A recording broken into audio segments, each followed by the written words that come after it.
Hello guys, চলে আসছি আজকে আমাদের কীর্তনের দ্বিতীয় দিনে। আজকে আমাদের কীর্তনের দ্বিতীয় দিন। তো আজকে যাচ্ছি আমি, এখন সেজে বেজে যাচ্ছি কীর্তনে। তো দ্বিতীয় দিনে আজকে আমাদের কীর্তন কীভাবে হয় আর কীর্তনে কী কী থাকছে, তখন কীরকম লাগছে সেগুলো আমি তোমাদেরকে দেখাবো। তো ভিডিওটা নাইস স্কিপ করে দেখতে থাকো।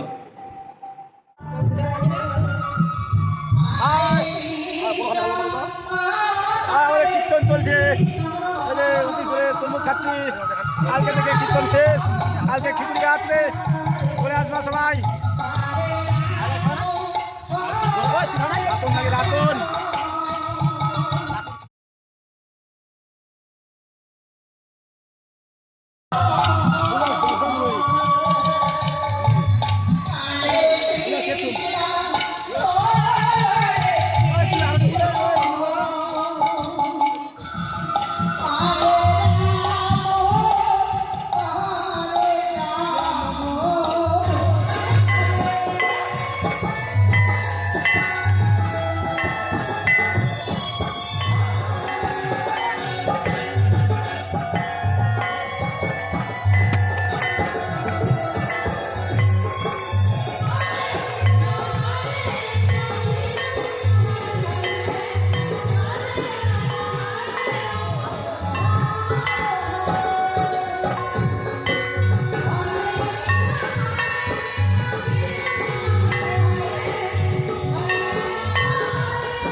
ত্রুটি হয়ে গেলে নিজের সন্তান মনে করি, ছোট্ট ভাই মনে করি আমাদেরকে ক্ষমা করে দিলেন।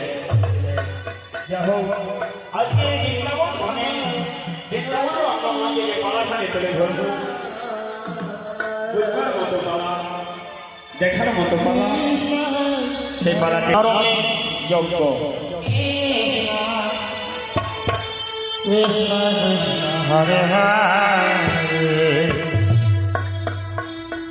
হরে রাম রাম রাম হরে হরে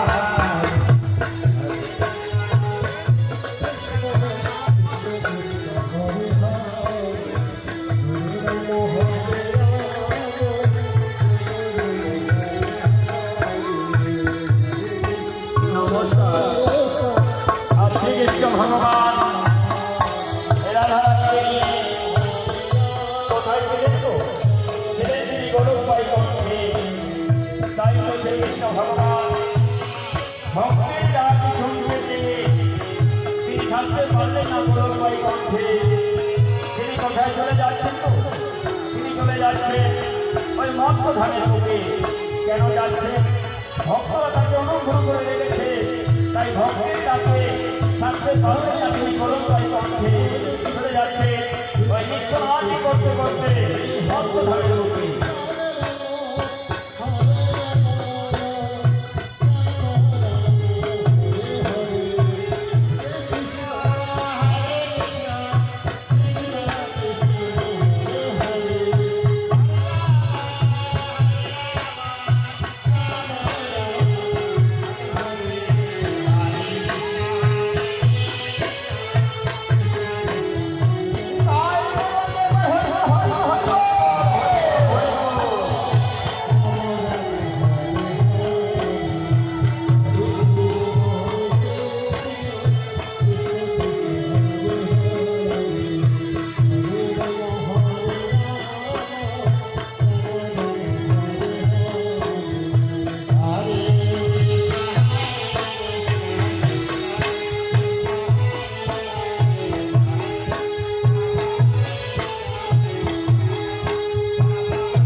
কোথায় চলে গেছে না না না আমি অপেক্ষা করবো না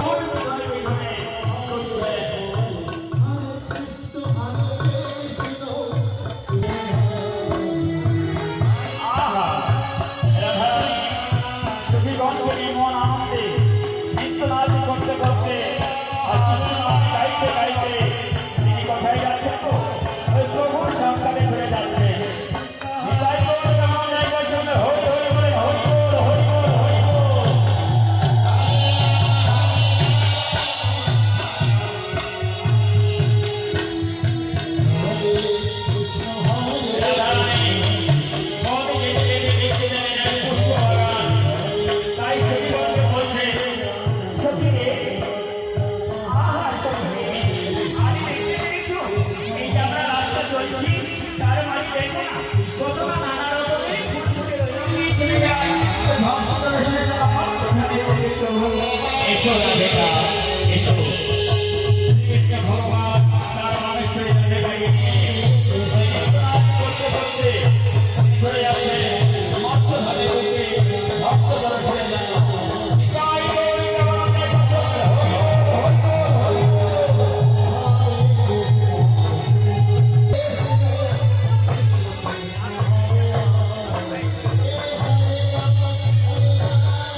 নতুন খবর টিকা সত্য সত্য হয়ে চলে গেছে তোমার কাছে আমি একটু চাই না, একটু চাই না।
Thank you.